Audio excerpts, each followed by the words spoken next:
You got your Mac guys, John McMullen, Jody here on Birds 365. Hour down, hour left to rock and roll.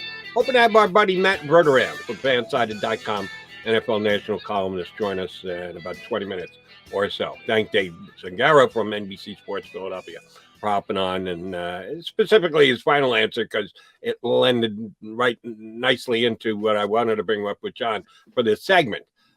I was going to do it via the fact that Eli Manning is going to have his number retired by the Giants this upcoming offseason.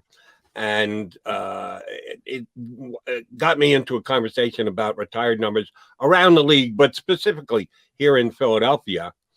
There have been 9 previous Eagles who have had their number retired. I could be really unfair and ask you to name the 9. Do you think you got them right off the top of your head, Johnny Mac? No, but I can give you a bunch right off the top. Go ahead, bud. Donovan. Correct. Reggie White. Correct. Jerome Brown. Correct. B-Dog.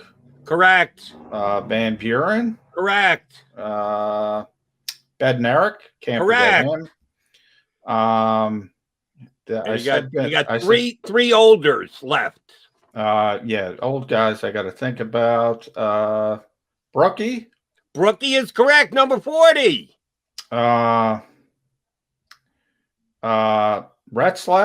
Pete Retzlaff, which means there is only one left. John McMullen is about to sweep the category. No, I don't think I am. I'm out. I'll give you initials. A.W. Oh, Al Wistert. Al Wistert is the 9th and final Philadelphia Eagle. John, I got to tell you, I'm impressed. You rattled them off pretty damn good. But those are the 9 Philadelphia Eagles who had their numbers retired. So let me do a little number crunching, because I know you're not a numbers guy. Neither one of us are, but maybe me a little bit more so than you. They now have 90-man rosters in the National Football League, right? Yeah. Well, off season, yeah. Right, off season. The Eagles have 9 retired numbers. Even if you bring, I guess if you bring 0 and 00 in, then you actually have a 101. But at some point, if you have that many more retired numbers, you don't even have a number for every single player. And no, but yeah, I have my roster, my trusty roster right here. Very nice. In the offseason, they do this a lot. There's offense and defense. So there's 2 32s, for instance. Jason Huntley on offense, Nate Metters on defense. There's 2 46s, Adrian Killens, Josiah Scott, 2 47s, LeBert Hill, Trevon Grimes. Trevon got cut, so he's gone. There's 2 61s, there's 2 64s, 2 66s. That is just flat out wrong. Yeah. If you have to share your number with a teammate, that's wrong in my estimation. 74, there's a lot of them. 76. So that's how they get around that. Dave brought up a good point about 27 and Malcolm Jenkins, because they've done that unofficial retiring. Nick Foles, they haven't given out. That hasn't been that long. Randall Cunningham, they haven't given out for a very long time. Number 12, Shady as well, and Brent Selleck. So I will say this, Brent, very good player here for a long time, but that's not comparable. So they better at least unofficially retire Zach Ertz's number. I'll say that.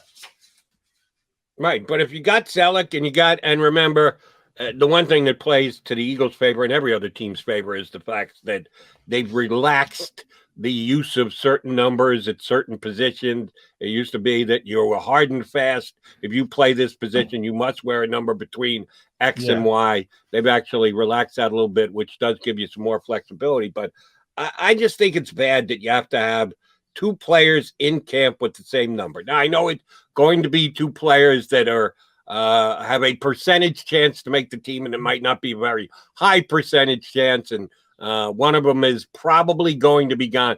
But if you're one of those guys in camp and you're sharing your number with another guy, Nick Sirianni could talk about competition. It all comes down to competition. We're competing in absolutely everything. You're already behind the 8 ball. You've got a number that another guy has. You're number 68, and who you standing next to on the sidelines? Number 68. That's wrong. You should at least have your own number. And by the way, Jody, this is why coaches, one of the biggest cliches in the coaching world is control what you can control. Because forget about numbers. You're right. I mean, if you're sharing a number, you're not Blesser Cox. That. But and you're talking about competition. So if you start feeling sorry for yourself, things can go really negatively for you. But guess what? If you see the depth chart and you're 5th to 6th on the depth chart, the same thing. And, all you're trying, and that's why coaches say that. Control what you can control. Get better.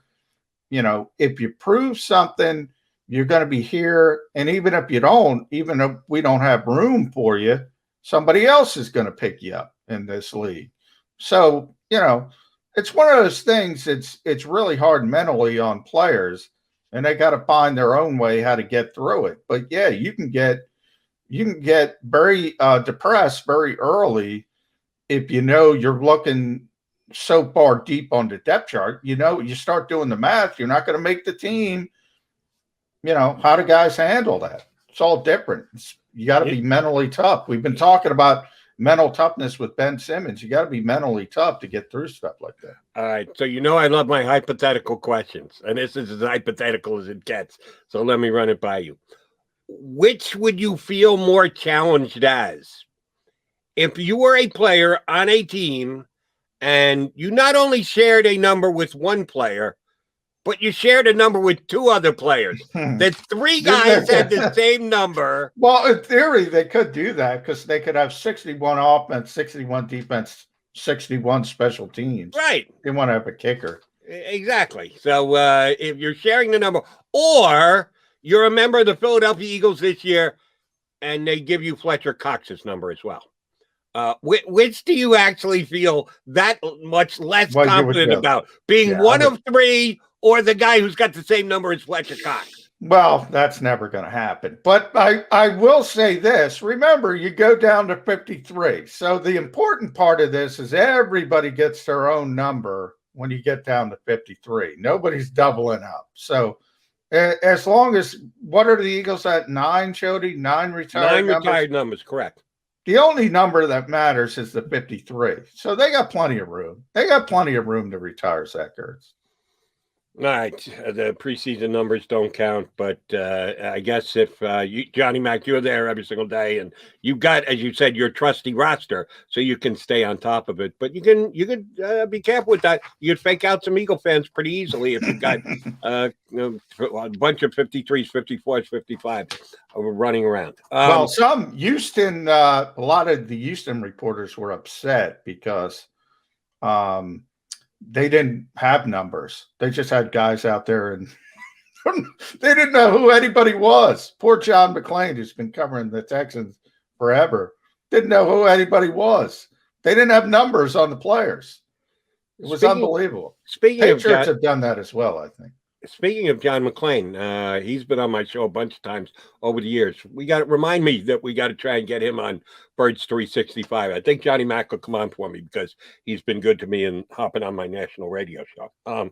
But besides that, what was I going to bring? Oh, yesterday's show. We got Matt Verderam from Fansided, a very good national reporter who's scheduled to join us coming up in about 10 minutes from now. We had Connor Orr on yesterday for Sports Illustrated. And he made a great point that I hadn't thought of, and I know you hadn't thought of either, because you go, damn, that's a good point. I hadn't thought of that, about the fact that the NCAA is going to be forced via legislation coming out of the Supreme Court to pay players going forward. Not only are they going to be able to make money in their own likeness with autographs and any money they can garner from social media, but the NCAA, at least as the opinion of the Supreme Court, should be told that you can go ahead and pay the players because we don't want to restrain the trade of players being able to make money any way they want. Your whole idea of amateurism should go by the wayside, which when we asked how it's going to shake out of Connor Orr, he said, oh, yeah, it's just going to mean the rich get richer. The bigger universities with the bigger backers with the alumni that funnel money into the program, we'll have that much more to give to the top high school talent around the country. So the best players are going to go even more so. As they expand the playoff picture in college football, it's probably going to be more likely that it's going to be Alabama and Clemson and Notre Dame and the usual suspects that we see in there all the time, because players are going to start to get paid, which he took another step and said, and then the influence it will have on the National Football League is guys will be in specific systems, and they'll be coming out of these universities year in and year out. Will that not force, but push NFL teams to say, yeah, you know, their system is working for them. They've got all these good players. If we already have the system in place and we're going to be picking those players, wouldn't it be easier just to take them out of a system that they've already excelled in and put them into our system and know they're going to fit like a glove because they did the same thing on the collegiate level? You said it. I felt it. I hadn't even thought it through that far. Yeah. And that was a great point by Connor Orr. Is that good or bad, John? If Connor Orr's got a great crystal ball of the future of football and he's dead on right, is that good or bad for the pro football, college football? Well, it's certainly bad for college. I will say that. It's terrible for college. I mean, people don't understand. I get it. And luckily there's going to be some time. I think people have not understood this ruling. It's very limited. I mean, players are ultimately going to get paid at the college level, but it's going to take a while, number one. Number two, there's some other issues they have to deal with as well, most notably Title IX. So you have to share revenue at the college level amongst lesser revenue generating sports. So there's a lot of hurdles you got to go through. But ultimately, Jody, as far as systems, I've often said the NFL, maybe I can't think of another industry where innovation trickles up. I always say, it trickles up really. And people say college, really it starts at high school, then it goes to college, and then it trickles up to the NFL finally. The second part is they keep limiting work at the professional level. So coaches don't have time. Right. So, yeah, I think they would default to, okay, this is what Jalen Hurts did well in college. Let's run this. Let's try to get Lincoln Riley, which the Eagles did, by the way. Let's try to get a college coach. Let's try to do it. I just think it makes it easier. It's going to make the game. And this is where I think Bill Belichick's brilliant.